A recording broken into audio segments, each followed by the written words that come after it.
നമസ്കാരം. എജുവിദ്വാൻ ചാനലിലേക്ക് എല്ലാവർക്കും ഒരിക്കൽ കൂടി സ്വാഗതം. ഇവിടെ തന്നിരിക്കുന്ന വെൻ ഡയഗ്രാം 3 വ്യത്യസ്ത ഗെയിമുകളിൽ പങ്കെടുക്കുന്ന കുട്ടികളുടെ എണ്ണത്തെ സൂചിപ്പിക്കുന്നു. എം, എൻ, എൽ എന്നീ ഗെയിമുകളിൽ പങ്കെടുക്കുന്ന കുട്ടികളുടെ എണ്ണമാണ് വെൻ ഡയഗ്രാമിൽ സൂചിപ്പിക്കുന്നത്. അതിൽ നിന്ന് എം എന്ന ഗെയിമിൽ കളിക്കുന്ന കുട്ടികളുടെ എണ്ണം കണ്ടെത്തുക.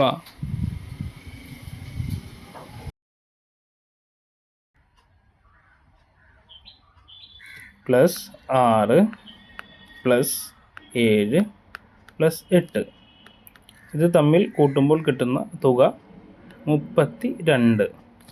ഇത് എം എന്ന ഗെയിം കളിക്കുന്ന കുട്ടികളുടെ എണ്ണമാണ് 32. പക്ഷേ ക്വസ്റ്റ്യൻ കറക്റ്റായിട്ട് ശ്രദ്ധിച്ചില്ല എന്നുണ്ടെങ്കിൽ ഇങ്ങനത്തെ ക്വസ്റ്റ്യനുകളിൽ ഒരു തെറ്റ് വരുത്താം. അത് ഞാൻ പറഞ്ഞുതരാം. ഇവിടെ എം എന്ന ഗെയിം കളിക്കുന്ന കുട്ടികളുടെ എണ്ണം ചോദിച്ചിട്ടുള്ളത്. പക്ഷേ എം എന്ന ഗെയിം മാത്രം കളിക്കുന്ന കുട്ടികളുടെ എണ്ണം ചോദിക്കുകയാണെന്നുണ്ടെങ്കിൽ ഇവിടെ ഈ 32 എന്ന ഉത്തരം തെറ്റാണ്. കാരണം എം എന്ന ഗെയിം മാത്രം കളിക്കുന്ന കുട്ടികളുടെ എണ്ണം 11 കാരണം 6, 7, 8 എന്നീ സംഖ്യകൾ മറ്റ് ഗെയിമിലും ഉൾപ്പെട്ടിട്ടുണ്ട്. അപ്പോൾ രണ്ടാമത്തെ കാറ്റഗറി ചോദ്യത്തിൽ ഈ 6, 7, 8 സംഖ്യകൾ കൂട്ടില്ല. എം എന്ന ഗെയിം മാത്രം കളിക്കുന്ന കുട്ടികളുടെ എണ്ണം 11ഉം എം എന്ന ഗെയിം കളിക്കുന്ന കുട്ടികളുടെ എണ്ണം 32. ഉത്തരം കിട്ടിയില്ലേ? ഓക്കെ, ഇനി അടുത്ത ക്വസ്റ്റ്യൻ നോക്കാം.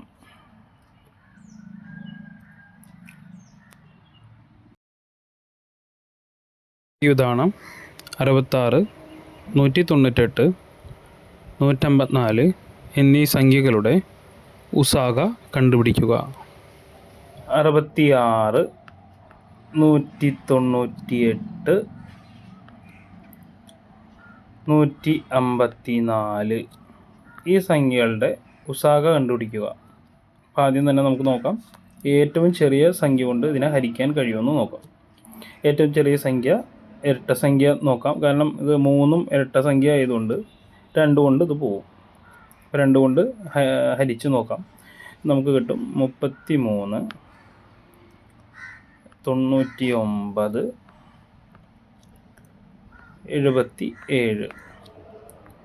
ഇനി ഈ സംഖ്യകളിൽ കോമൺ ആയിട്ട് പോകുന്ന ഒരു സംഖ്യ കൊണ്ട് നോക്കാം. ഇത് 3ഉം ഒറ്റ സംഖ്യയാണല്ലോ, അപ്പോൾ അതുകൊണ്ട് 2 കൊണ്ട് പോവില്ല. അതുകൊണ്ട് പിന്നെ നോക്കേണ്ടത് 3 കൊണ്ട് പോകാൻ നോക്കാം. അപ്പോൾ 33 പോവും, 99 പോവും, പക്ഷേ 77 പോവില്ല. അപ്പോൾ 3നും പോകുന്ന സംഖ്യയല്ല 3. അടുത്തത് 4. അപ്പോൾ ഈ 2 എന്ന സംഖ്യ പോവാത്ത സ്ഥലത്തൊന്നും 4 കൊണ്ട് പോയില്ല. കാരണം ഇരട്ട സംഖ്യ അല്ലാത്തതുകൊണ്ട് ഇരട്ട സംഖ്യകൾ കൊണ്ടൊന്നും ഇതിനെ ഹരിക്കാൻ കഴിയില്ല. അപ്പോൾ 2, 4, 6, 8, 10 ഇതൊന്നും കൊണ്ടും ഇതിനെ ഹരിക്കാൻ കഴിയില്ല. പിന്നെ നമ്മൾ ശ്രദ്ധിക്കേണ്ടത് പിന്നെ ഇപ്പോൾ ഒറ്റ സംഖ്യ മാത്രം ട്രൈ ചെയ്താൽ മതി. 3 കൊണ്ട് നോക്കാം. അപ്പോൾ 3 ആണെന്നുണ്ടെങ്കിൽ 33 പോവും, 99 പോവും, പക്ഷേ 77 പോവില്ല. പിന്നെ 5 നോക്കാം. അപ്പോൾ ഇതിൽ ഒറ്റയുടെ സ്ഥാനത്ത് അക്കം 0 5 അല്ലാത്തതുകൊണ്ട് ഇത് 5 കൊണ്ട് ഹരിക്കാൻ കഴിയില്ല. പിന്നെ ഉള്ളത് 7. 7 കൊണ്ട് ഹരിക്കാൻ കഴിയുന്ന ഇതിലെ ഏക സംഖ്യ 77 മാത്രമാണ്. അപ്പോൾ ബാക്കി 2 സംഖ്യകളിലും പോവില്ല. അതുകൊണ്ട് ഇനി അടുത്തത് നോക്കാം. 9 നോക്കാം. 9 കൊണ്ട് നോക്കുമ്പോൾ 99 മാത്രമാണ് 9 കൊണ്ട് പോകുന്ന സംഖ്യ. അപ്പോൾ അടുത്ത സംഖ്യ നോക്കാം. അപ്പോൾ ഇനി 11. അപ്പോൾ 11 കൊണ്ട് ഹരിക്കുമ്പോൾ നമ്മൾക്കിവിടെ 3 കിട്ടും, പിന്നെ 9 കിട്ടും, 7 കിട്ടും. അപ്പോൾ നമുക്കിവിടെ ഈ ഉസാഗ കണ്ടുപിടിക്കുമ്പോൾ നമ്മളാകെ ഈ ഇടതുവശത്ത് കിടക്കുന്ന സംഖ്യ മാത്രമാണ് കണക്കിലെടുക്കുക. അപ്പോൾ നമുക്ക് കിട്ടിയത്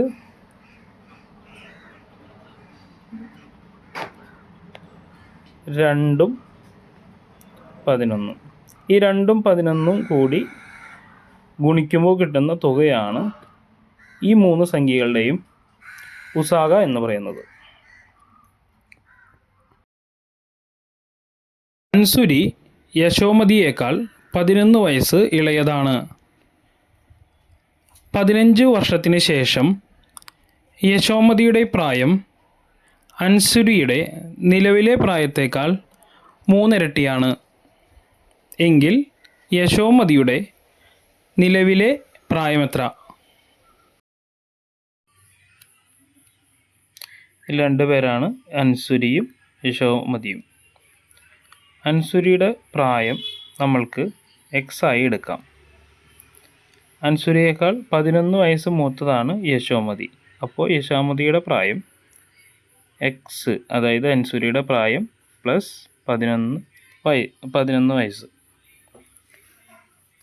15 വർഷത്തിന് ശേഷം യശോമതിയുടെ പ്രായം എന്നത് അൻസുരിയുടെ നിലവിലത്തെ പ്രായത്തേക്കാൾ 3 ഇരട്ടിയാണ്. അപ്പോൾ അതെങ്ങനെ കണ്ടുപിടിക്കാം? നമുക്ക് നോക്കാം. അൻസുരിയുടെ പ്രായം എക്സ് എന്ന് ഡിനോട്ട് ചെയ്തു. യശോമതിയുടെ പ്രായം എക്സ് പ്ലസ് 11 എന്നും ഡിനോട്ട് ചെയ്തു. എന്നിട്ട് 15 വർഷം കൂടി കഴിയുമ്പോൾ യശോമതിയുടെ പ്രായം എന്നത് നിലവിലെ യശോമതിയുടെ പ്രായം പ്ലസ് 15 കൂടി കൂട്ടുമ്പോഴാണ് 15 വർഷത്തിന് ശേഷം യശോമതിയുടെ പ്രായം. അത് എന്നത് നിലവിലത്തെ അൻസുരിയുടെ പ്രായത്തിൻ്റെ 3 ഇരട്ടിയാണ്. അപ്പോൾ നമ്മൾ ഇക്വേഷൻ എങ്ങനെയാണ് എഴുതുക? 3x എന്ന് പറഞ്ഞാൽ അൻസുരിയുടെ നിലവിലെ പ്രായത്തിൻ്റെ 3 ഇരട്ടി. അത് എന്നത് യശോമതിയുടെ 15 വർഷത്തിന് ശേഷമുള്ള പ്രായത്തിന് തുല്യമായിരിക്കും. പിന്നെ നമുക്ക് എക്സിന് വേണ്ടി സോൾവ് ചെയ്യാം. 3x ഇവിടെ ഈക്വൽ ടു എക്സ് പ്ലസ് 26. ഇവിടെ 3x minus X equal to 26.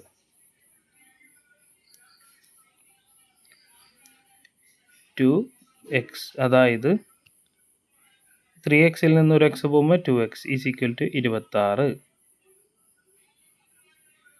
X is equal to 26 ഹരണം 2, അതായത് 13. അപ്പോൾ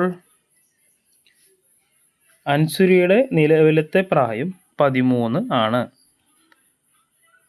എങ്കിൽ യശോമതിയുടെ നിലവിലത്തെ പ്രായം എത്രയാണെന്ന് കണ്ടുപിടിക്കണം. അപ്പോൾ ഇവിടെ നമുക്ക് അൻസുരിയുടെ പ്രായം എന്നത് 13 ആണെന്ന് മനസ്സിലായി. യശോമതിയുടെ പ്രായം എത്രയാണെന്ന് കണ്ടുപിടിക്കണം. അപ്പോൾ നേരത്തെ നമ്മുടെ ഇക്വേഷൻ കണ്ടിരുന്നു. അൻസുരിയുടെ പ്രായം പ്ലസ് 11 ആണ് യശോമതിയുടെ പ്രായം എന്നത്. അപ്പോൾ അൻസുരിയുടെ പ്രായം എക്സ് എന്നത് 13 ആയി കിട്ടി. അതിൻ്റെ കൂടെ 11 കൂട്ടുമ്പോൾ നമുക്ക് എത്ര കിട്ടും? 24. ഈ 24 യശോമതിയുടെ പ്രായം എന്നത്, നിലവിലത്തെ പ്രായം എന്നത്. മനസ്സിലായോ?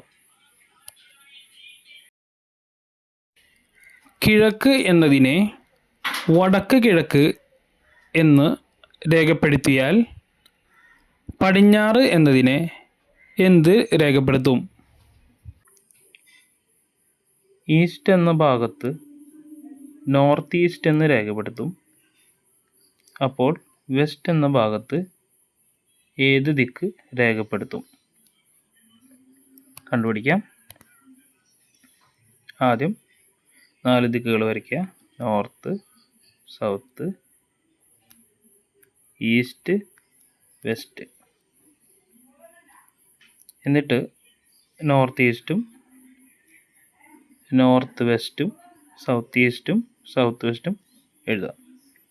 അപ്പം north east, south east, south west, north west. ഇനി അവർ പറഞ്ഞിട്ടുള്ളത് ഈ നോർത്ത് ഈസ്റ്റ് എന്നത്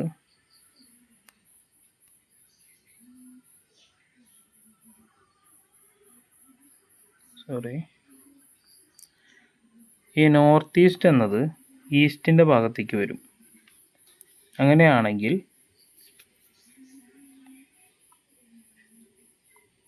വെസ്റ്റിൻ്റെ ഭാഗത്ത് എന്ത് വരും? അപ്പോൾ ഇതൊരു ക്ലോക്ക് വൈസ് ഡയറക്ഷനിലാണ് മൂവ് ചെയ്യുന്നത്. അങ്ങനെ വരുമ്പോൾ നോർത്ത് ഈസ്റ്റ് ഈസ്റ്റിൻ്റെ ഭാഗത്ത് വരും. അപ്പോൾ ഈസ്റ്റ് സൗത്ത് ഈസ്റ്റിൻ്റെ ഭാഗത്ത് വരും. സൗത്ത് ഈസ്റ്റ് സൗത്തിൻ്റെ ഭാഗത്ത് വരും. സൗത്ത് വെസ്റ്റിൻ്റെ ഭാഗത്ത് വരും. സൗത്ത് വെസ്റ്റ് വെസ്റ്റിൻ്റെ ഭാഗത്ത് വരും. അപ്പോൾ നമ്മുടെ ഉത്തരം കിട്ടി. ഉത്തരം എന്നത് വെസ്റ്റിൻ്റെ ഭാഗത്ത് എന്ത് സൂചിപ്പിക്കുന്നതാണ്. അപ്പോൾ അതിൻ്റെ ഉത്തരം സൗത്ത് വെസ്റ്റ്.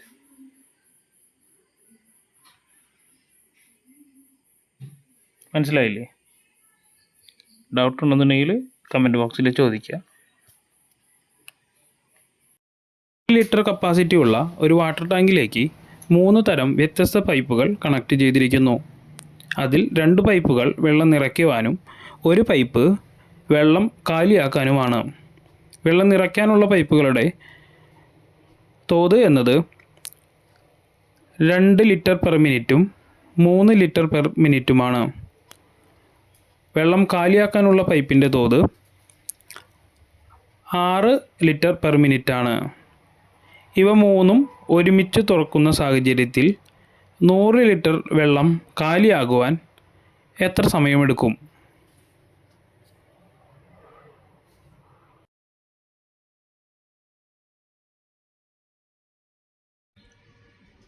നൂറ് ലിറ്ററാണ് ടാങ്കിൻ്റെ കപ്പാസിറ്റി. അതിലേക്ക് 3 പൈപ്പ് കണക്ട് ചെയ്തിരിക്കുന്നു.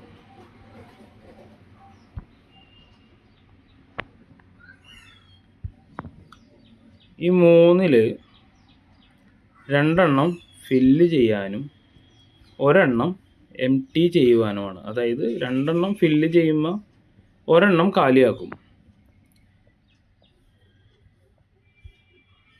ഫില്ല് ചെയ്യുന്ന 2 പൈപ്പുകളുടെ നിരക്ക് എന്നത് 2 ലിറ്റർ പെർ മിനിറ്റും 3 ലിറ്റർ പെർ മിനിറ്റുമാണ്. അതായത് ഒരു പൈപ്പ് 1 മിനിറ്റിൽ 2 ലിറ്റർ ഫില്ല് ചെയ്യും. അടുത്ത പൈപ്പ് 1 മിനിറ്റിൽ 3 ലിറ്റർ ഫില്ല് ചെയ്യും.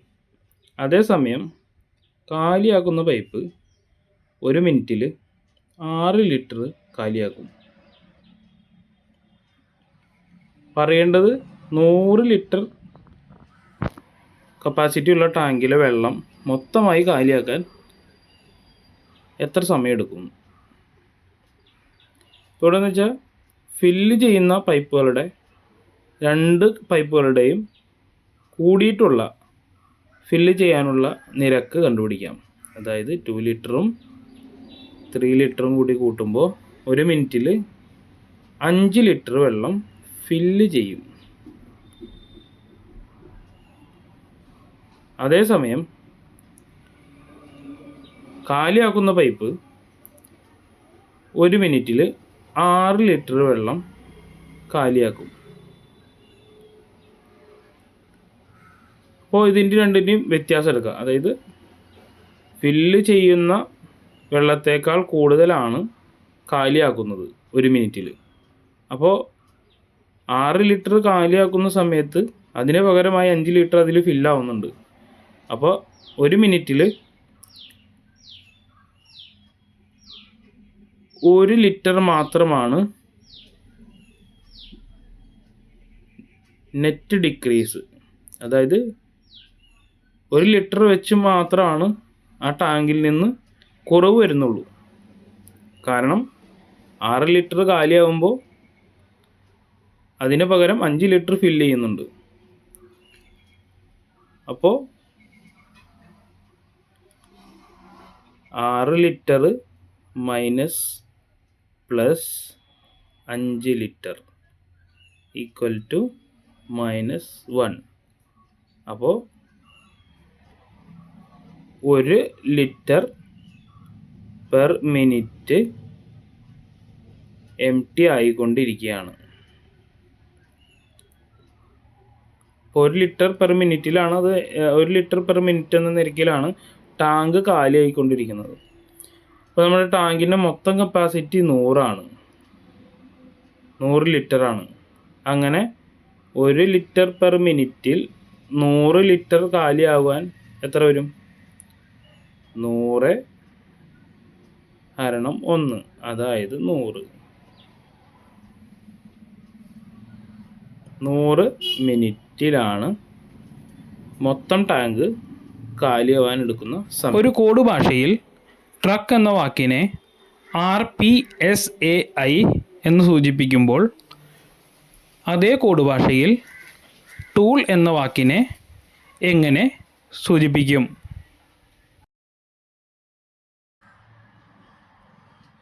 ഈ ചോദ്യത്തിൽ ട്രക്ക് എന്ന വാക്കിനെ RPSAI എന്ന കോഡിൽ എഴുതിയിരിക്കുന്നു. എങ്കിൽ ടൂൾ എന്ന വാക്കിനെ ഈ കോഡിൽ എങ്ങനെ എഴുതും? നമുക്ക് നോക്കാം. ആദ്യം തന്നെ മുകളിൽ തന്നിരിക്കുന്ന ഈ 2 വാക്കുകൾ അല്ലെങ്കിൽ വാക്കിൻ്റെയും കോഡിൻ്റെയും റിലേഷൻ എങ്ങനെയാണെന്ന് നമുക്ക് നോക്കാം. ടിക്കും ആറിനും ഇടയിൽ ഒരു ലെറ്ററാണ് ഉള്ളത്. അതേപോലെ തന്നെ ആറിനും പിക്കും ഇടയിൽ ഒരു ലെറ്ററാണ് ഉള്ളത്, അതായത് ക്യു. അടുത്ത ലെറ്ററായ യുവിനും എസിനും തമ്മിൽ ടി എന്ന ഒരു ലെറ്ററിൻ്റെ ഗ്യാപ്പേ ഉള്ളൂ. സിക്കും എക്കും ഇടയിൽ ബി, കെക്കും ഐക്കും ഇടയിൽ ജെ. അതായത് ടിക്ക് 2 ലെറ്റർ മുമ്പുള്ള ലെറ്ററാണ് ആർ. ആറിൽ നിന്ന് നോക്കുമ്പോൾ പുറകിലേക്ക് രണ്ടാമത്തെ ലെറ്ററാണ് പി. ആൽഫബറ്റ് ഓർഡറിലാണ് ഞാൻ ഈ പറയുന്നത്. യുവിന് രണ്ടാമത്തെ ലെറ്ററാണ്, പുറകിലോട്ട് രണ്ടാമത്തെ ലെറ്ററാണ് എസ്. അങ്ങനെ ഈ ലെറ്റേഴ്സിൻ്റെ റിലേഷൻ നോക്കുമ്പോൾ ട്രക്ക് എന്ന വാക്കിൽ ഉൾപ്പെട്ടിട്ടുള്ള ലെറ്ററുകളുടെ പുറകിലെ രണ്ടാമത്തെ ലെറ്ററുകൾ ഉപയോഗിച്ചാണ് ഈ കോഡ് നിർമ്മിച്ചിരിക്കുന്നത്. അപ്പോൾ ഇതേ റിലേഷനിൽ ടൂൾ എന്ന വാക്കിൻ്റെ കോഡ് എങ്ങനെയാണെന്ന് നമുക്ക് കണ്ടെത്താം.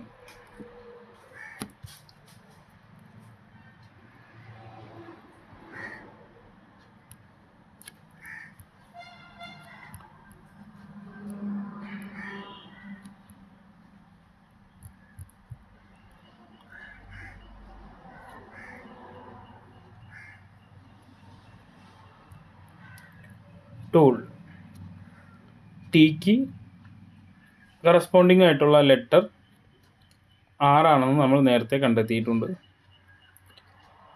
ഓക്ക് മുമ്പുള്ളത് MNO, എന്നാണ് അതിൽ M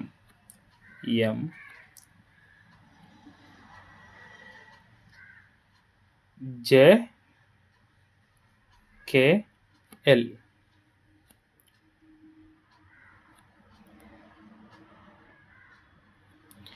അപ്പോൾ ടൂളിൽ അടങ്ങിയിരിക്കുന്ന ലെറ്ററുകളുടെ അടിസ്ഥാനത്തിൽ പുറകിലോട്ടുള്ള രണ്ടാമത്തെ ലെറ്ററുകളാണ് RMMJ. അപ്പോൾ ഈ കോഡിൽ എഴുതുമ്പോൾ ടൂൾ എന്ന വാക്കിൻ്റെ കോഡ് RMMJ എന്നാണ്. ഉൽപ്പന്നത്തിൻ്റെ മാർക്കറ്റ് വില എന്നത് 160 രൂപയും ഡിസ്കൗണ്ട് എന്നത് 12 രൂപയുമാണ്. എങ്കിൽ ആ ഉൽപ്പന്നത്തിൻ്റെ വിൽപ്പന വില കണ്ടെത്തുക. അടുത്തത് ഒരു സെല്ലിംഗ് പ്രൈസ് കണ്ടുപിടിക്കാനുള്ള ചോദ്യമാണ്. സെല്ലിംഗ് പ്രൈസ് എന്ന് പറഞ്ഞാൽ ഏത് തുകയ്ക്കാണ് ആ ഒരു വസ്തു വിൽക്കുന്നത്. മാർക്കറ്റ് പ്രൈസ് എന്ന് പറയുന്നത് ഇവിടെ MP എന്ന് പറയുന്നത് മാർക്കറ്റ് പ്രൈസും SP എന്ന് പറയുന്നത് സെല്ലിംഗ് പ്രൈസുമാണ്. അതായത് മാർക്കറ്റിൽ ഒരു പ്രൊഡക്റ്റിന് അതല്ലെങ്കിൽ ഒരു വസ്തുവിന് ഇട്ടേണ വിലയാണ് മാർക്കറ്റ് പ്രൈസ് എന്നത്. അതിൽ നിന്ന് MP-യിൽ നിന്ന് എഴുതി കാണിക്കാം. ഇവിടെ ഒരു SP എന്ന സെല്ലിംഗ് പ്രൈസ് കണ്ടുപിടിക്കാനുള്ള ചോദ്യമാണ്. SP അല്ലെങ്കിൽ സെല്ലിംഗ് പ്രൈസ്, അതായത് ഏത് വിലയ്ക്കാണ് ആക്ച്വലി ഈ പ്രോഡക്റ്റ് വിറ്റതെന്ന്, അതിൻ്റെ പ്രൈസാണ് ഈ SP എന്ന് പറയുന്നത്. MP എന്ന് പറയുന്നത് ആ പ്രോഡക്റ്റിന് അല്ലെങ്കിൽ ഒരു വസ്തുവിന് മാർക്കറ്റിൽ ഇട്ടിരിക്കുന്ന വില, ഈ ഇട്ടിരിക്കുന്ന വിലയും ഈ വിൽപ്പന നടത്തുന്ന വിലയും തമ്മിൽ വ്യത്യാസമുണ്ട്. കാരണം നമ്മൾക്കറിയാം, നമ്മൾ ഒരു പ്രൊഡക്റ്റിൻ്റെ വില കാണുന്നു, പക്ഷേ ആ ഷോപ്പ് കീപ്പർ അല്ലെങ്കിൽ ആ കടക്കാരൻ നമുക്ക് കുറച്ച് ഡിസ്കൗണ്ടോ മറ്റു കാര്യങ്ങളൊക്കെ അഡ്ജസ്റ്റ് ചെയ്ത് തരും. അപ്പോൾ നമ്മൾക്ക് കിട്ടുന്ന വിലയാണ് ഈ സെല്ലിംഗ് പ്രൈസ് എന്നത്. നമ്മൾ ആ ആദ്യമായി കാണുന്ന വില, അതായത് ആ പ്രൊഡക്റ്റിന്മേൽ എഴുതിയിട്ടുള്ള വിലയാണ് മാർക്കറ്റ് പ്രൈസ്. ഈ മാർക്കറ്റ് പ്രൈസിൽ നിന്ന് ഡിസ്കൗണ്ട് കുറയ്ക്കുമ്പോൾ കിട്ടുന്ന തുകയാണ് സെല്ലിംഗ് പ്രൈസ്. അതായത് നമ്മൾക്കൊരു പ്രോഡക്റ്റിൻ്റെ വില കാണുന്നു, അതിൽ നിന്ന് കുറച്ച് ഡിസ്കൗണ്ട് തരുന്നു, അതിനുശേഷം നമ്മൾക്ക് ഏത് വിലയ്ക്കാണോ ആ പ്രോഡക്റ്റ് കിട്ടുന്നത് ആ തുകയെ പറയുന്ന പേരാണ് സെല്ലിംഗ് പ്രൈസ്. ഇപ്പോൾ ഇവിടെ തന്നിട്ടുള്ളത് MP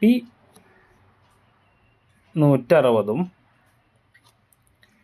ഡിസ്കൗണ്ട് 12%. ഈ തന്നിരിക്കുന്ന അക്കങ്ങൾ ഉപയോഗിച്ച് എങ്ങനെയാണ് സെല്ലിംഗ് പ്രൈസ് കണ്ടുപിടിക്കുക എന്ന് നോക്കാം. ഇപ്പോൾ ഇത് ഫോർമുല മറക്കണ്ട. Market price minus discount is equal to selling price. അപ്പോൾ എന്താണ് കണ്ടുപിടിക്കേണ്ടത്? മാർക്കറ്റ് പ്രൈസ് എന്നത് 160 രൂപ എന്ന് തന്നിട്ടുണ്ട്. ഈ 160 രൂപയിൽ നിന്ന് മൈനസ് 160 രൂപയുടെ 12% കുറയ്ക്കുക. അപ്പോൾ ആദ്യം തന്നെ ഈ 160 രൂപയുടെ 12% എത്രയാണെന്ന് നമുക്ക് കണക്കാക്കാം. അപ്പോൾ 0 വെട്ടിപ്പോയി, ഇത് 5 ആവും, ഇത് 6 ആവും. 16 × 6 ഡിവൈഡഡ് ബൈ 5 ഈക്വൽ ടു 6 36, 3 ഒരു 6 6 3 96 ബൈ 5, 9 ഒരു പ്രാവശ്യം, 46 9 പ്രാവശ്യം,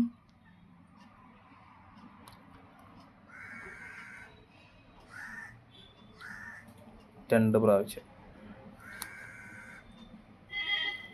അപ്പോൾ 19.2 ഇവിടെ ഡിസ്കൗണ്ട് എന്നത്. ഈ ഡിസ്കൗണ്ടിൻ്റെ വാല്യൂ 160 നിന്ന് കുറയ്ക്കുമ്പോൾ, അതായത് മാർക്കറ്റ് പ്രൈസായ 160 നിന്ന് ഡിസ്കൗണ്ടിൻ്റെ വാല്യൂ ആയ 19.2 കുറയ്ക്കുമ്പോൾ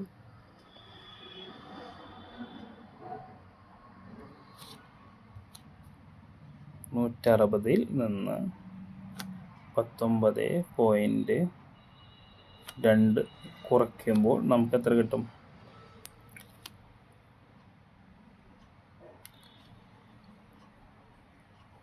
140.8 എന്ന സംഖ്യ ലഭിക്കും. ഇതാണ് സെല്ലിംഗ് പ്രൈസ്. ഒരു ഹോസ്റ്റലിൽ 105 വിദ്യാർത്ഥികൾക്ക് 22 ദിവസത്തേക്ക് കഴിക്കുവാൻ വേണ്ടി 6190.8 കിലോഗ്രാം ഗോതമ്പുണ്ട്.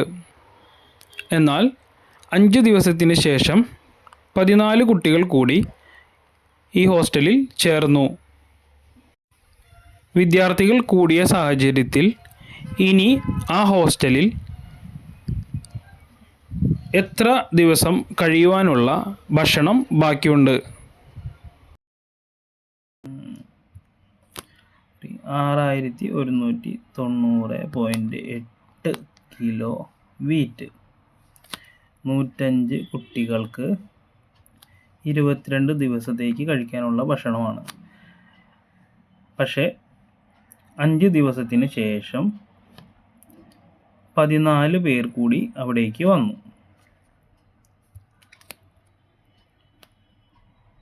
ചോദ്യം ഇതാണ്: 105 കുട്ടികൾക്കും പിന്നീട് വന്ന 14 കുട്ടികൾക്കും ഈ ഭക്ഷണം ഇനി എത്ര ദിവസത്തേക്ക് ബാക്കിയുണ്ടാകും? അതെങ്ങനെ കണ്ടുപിടിക്കാമെന്ന് വെച്ചാൽ, ഇവർ കഴിക്കുന്ന ഭക്ഷണത്തിൻ്റെ ക്വാണ്ടിറ്റി ഇവിടെ തന്നിട്ടില്ല. അതുകൊണ്ട് നമ്മൾ ആദ്യമായി കണ്ടുപിടിക്കേണ്ടത് ഇത് ടോട്ടൽ എത്ര മീൽസ് ഉണ്ടെന്നാണ്. ആ മീൽസ് എങ്ങനെയാണ് കണ്ടുപിടിക്കേണ്ടത് എന്ന് വെച്ചാൽ 105 ഇൻറ്റു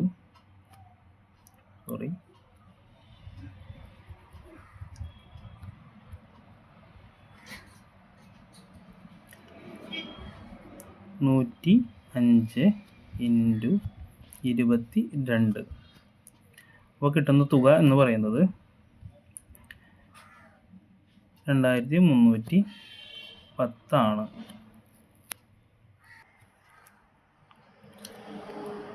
ഈ 2310 എന്നത് ടോട്ടൽ മീൽസിൻ്റെ എണ്ണമാണ്. എങ്കിൽ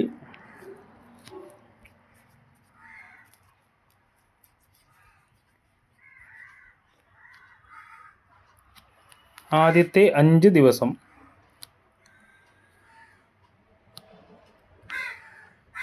105 പേർ ഈ ഭക്ഷണം കഴിക്കുകയുണ്ടായി. അപ്പോൾ 525 മീൽസ് 2310 മീൽസിൽ നിന്ന് കുറഞ്ഞു.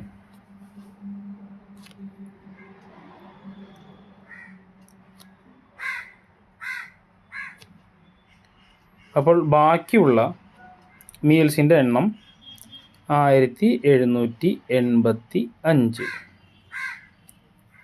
അതായത് ടോട്ടൽ മീൽസിൻ്റെ എണ്ണം 2310.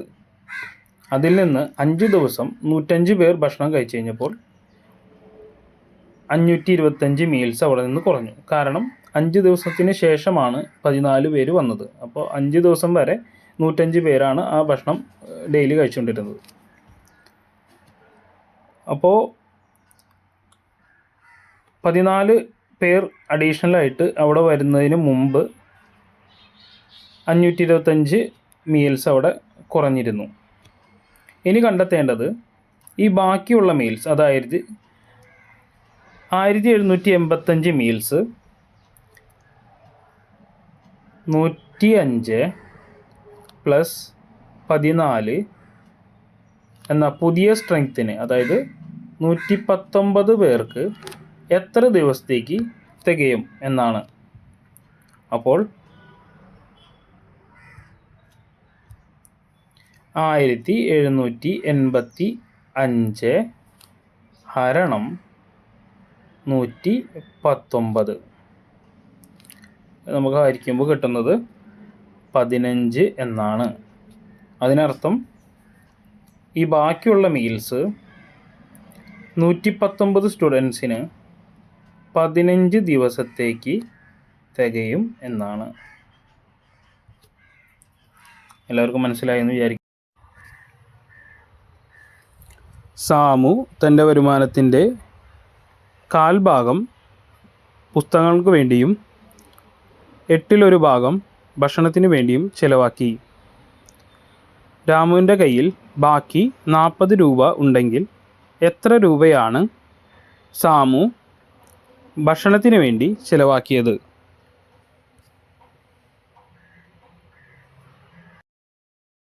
സോമു എന്ന വ്യക്തി തൻ്റെ വരുമാനത്തിൽ നിന്ന് 1/4 ഭാഗം ബുക്കിന് വേണ്ടിയും 1/8 ഭാഗം ഭക്ഷണത്തിന് വേണ്ടിയും ചിലവാക്കി. അത് കഴിഞ്ഞിട്ട് ബാക്കിയുള്ള തുക 40 രൂപയാണ്.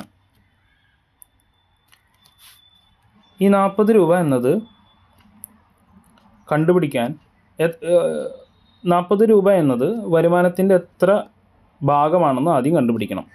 അതിന് 1/4 പ്ലസ് 1/8 കൂട്ടിയിട്ട് കിട്ടുന്ന തുക എന്ന് പറയുന്നത് 3/8 ആണ്.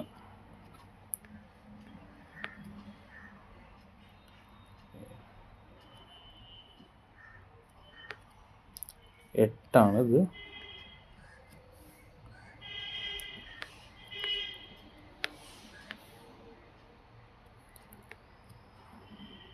മൂന്ന്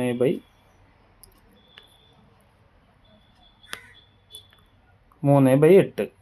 ഈ 3/8 ഒന്നിൽ നിന്ന് കുറയ്ക്കുമ്പോൾ നമ്മൾക്ക് 5/8 ലഭിക്കും.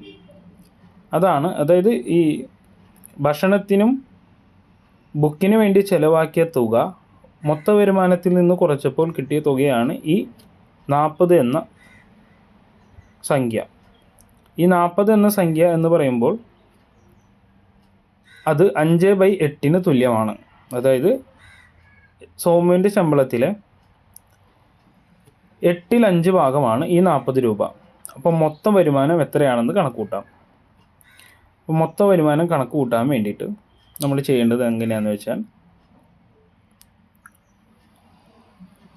40 നേരെ ഈ ഫ്രാക്ഷൻ ഉണ്ടല്ലോ, അതായത് 5/8 എന്നുള്ള ഭിന്നസംഖ്യയുടെ നേരെ തിരിച്ചിട്ട് ഗുണിക്കുക. അപ്പോൾ 8/5 എന്ന് കിട്ടും. എന്നിട്ട് അതിനെ ഈ ഭക്ഷണത്തിനായി ചിലവാക്കിയ ഭിന്നസംഖ്യ കൊണ്ട് പിന്നെ ഗുണിക്കുക. ഇപ്പം എത്ര കിട്ടി? ഇവിടെ 8 വെട്ടിപ്പോയി, സെയിം ആയതുകൊണ്ട്. ഈ 40-ൽ 5 എത്ര പ്രാവശ്യം പോവും? 8 പ്രാവശ്യം പോവും. അങ്ങനെ 8 ഉത്തരം കിട്ടി. ഈ 8 രൂപയാണ് സോമു ഭക്ഷണത്തിനായി ചിലവാക്കിയത് വരുമാനത്തിൽ നിന്ന്. XYZ എന്ന കമ്പനിയുടെ 2015 ക്വാർട്ടർലി എക്സ്പെൻഡിച്ചർ 100 കോടി രൂപയാണ്. അതിൽ R&Dക്ക് വേണ്ടി ചെലവഴിച്ച തുക കണ്ടെത്തുക.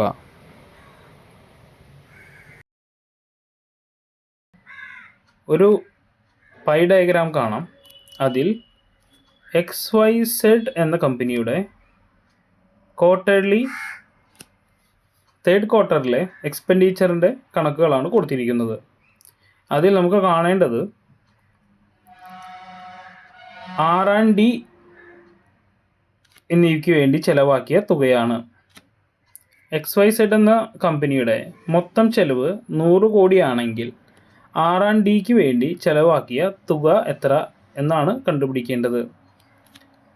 നമ്മുടെ ക്വസ്റ്റ്യനിൽ കണ്ടു, R&Dക്ക് വേണ്ടി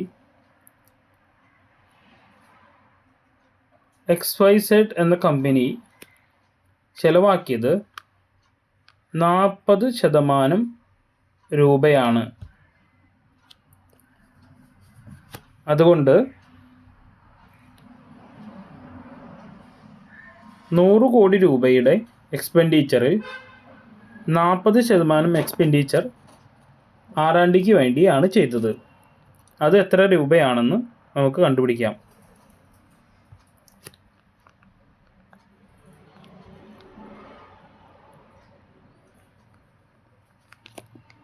ഇത് ടോട്ടൽ എക്സ്പെൻഡിച്ചർ, ഇത് R&D.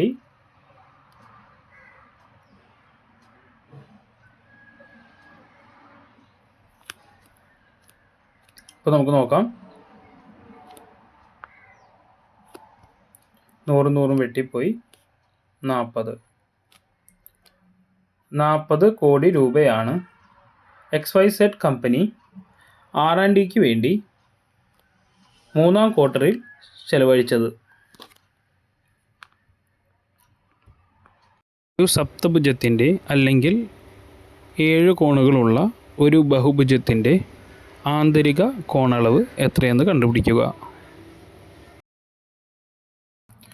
അടുത്ത ചോദ്യം, interior angle of A heptagon, അതായത് 7 സൈഡുകളുള്ള ഒരു ഫിഗറിൻ്റെ ഇൻറ്റീരിയർ ആംഗിൾ എത്രയാണെന്ന് കണ്ടുപിടിക്കുക. 7 സൈഡ് എന്ന് വെച്ചിട്ടുണ്ടെങ്കിൽ നമ്മളിപ്പോൾ ചിത്രം വരച്ച് ഒന്നും എഴുതേണ്ട കാര്യമില്ല. ഇതിനൊരു ഫോർമുലയുണ്ട്. നമ്പർ ഓഫ് സൈഡ്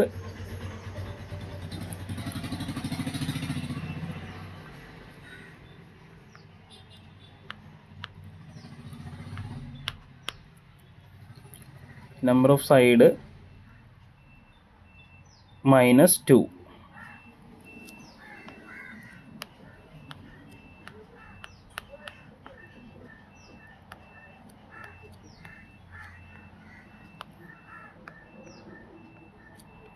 ഇതാണ് അതിൻ്റെ ഫോർമുല. അതായത്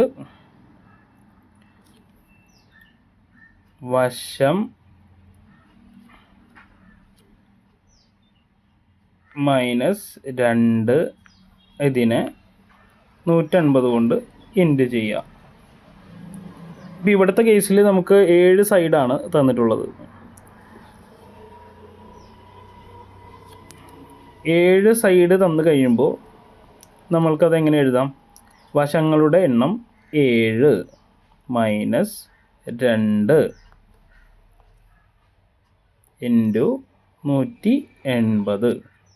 ഇത് ഡിഗ്രിയാണ് കേട്ടോ. ഡിഗ്രിയാണ് 180 പറയുന്നുള്ളൂ. അപ്പോൾ നമുക്ക് കിട്ടുന്നത് എത്രയാണ്? 7 - 2 എന്ന് പറയുന്നത് 5 ഇൻറ്റു 180.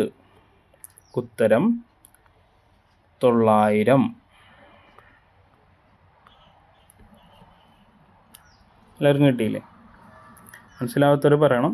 ഇപ്പം ഇങ്ങനത്തെ കാര്യങ്ങൾക്കൊക്കെ പരമാവധി ഫോർമുല കാണാപ്പാഠം പഠിച്ച് വയ്ക്കുക. ഇപ്പോൾ നമ്മൾക്ക് ട്രയാങ്കിൾ അല്ലെങ്കിൽ ത്രികോണം ചതുരമൊക്കെ ആണെന്നുണ്ടെങ്കിൽ നമുക്ക് എണ്ണി തിട്ടപ്പെടുത്താൻ പറ്റും.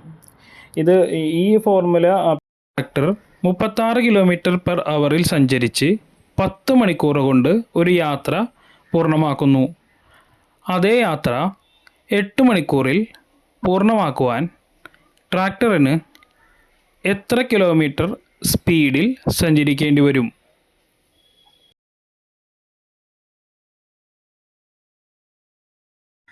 ചോദ്യം ഇതാണ്. ഒരു ട്രാക്ടർ ഒരു ജേണി കംപ്ലീറ്റ് ആക്കുവാൻ 36 km/h 10 അവർ സഞ്ചരിക്കണം എങ്കിൽ അതേ ജേണി 8 മണിക്കൂറിൽ കംപ്ലീറ്റ് ആകുവാൻ സ്പീഡ് എത്ര വേണം? നമുക്ക് കണ്ടെത്താം. ആദ്യം തന്നെ ടോട്ടൽ ജേണി ഡിസ്റ്റൻസ് കണ്ടുപിടിക്കണം. അതിനുവേണ്ടി distance is equal to speed into time, അതായത് സമയവും സ്പീഡും ഗുണിച്ചാൽ ദൂരം എത്രയെന്ന് കണ്ടെത്താൻ കഴിയും. ഇവിടെ ആദ്യത്തെ കേസിൽ 36 km/h 10 കൊണ്ട് ഗുണിക്കുമ്പോൾ നമുക്ക് ടോട്ടൽ ഡിസ്റ്റൻസ് ലഭിക്കും. ഇതേ ഡിസ്റ്റൻസിനെ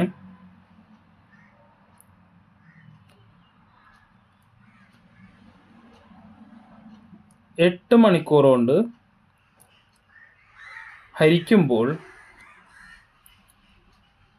8 മണിക്കൂർ കൊണ്ട് 360 km സഞ്ചരിക്കാൻ എടുക്കുന്ന സ്പീഡ് എത്രയാണെന്ന് നമുക്ക് ലഭിക്കും.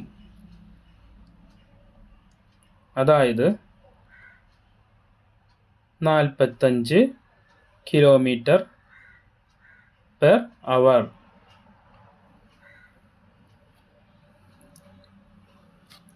ഈ 360/8 എങ്ങനെയാണ് വന്നതെന്ന് ഞാൻ വിവരിക്കാം.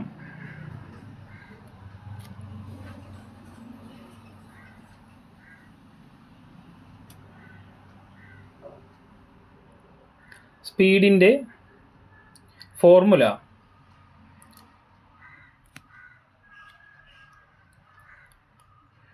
Speed equal to distance by time. ഇവിടെ ടി എന്നത് 8ഉം ഡിസ്റ്റൻസ് എന്നത് 360ഉമാണ്. അപ്പോൾ നമുക്ക് 360 കിലോമീറ്റർ 8 മണിക്കൂർ കൊണ്ട് സഞ്ചരിക്കുവാൻ 45 km/h സ്പീഡിൽ സഞ്ചരിക്കണം.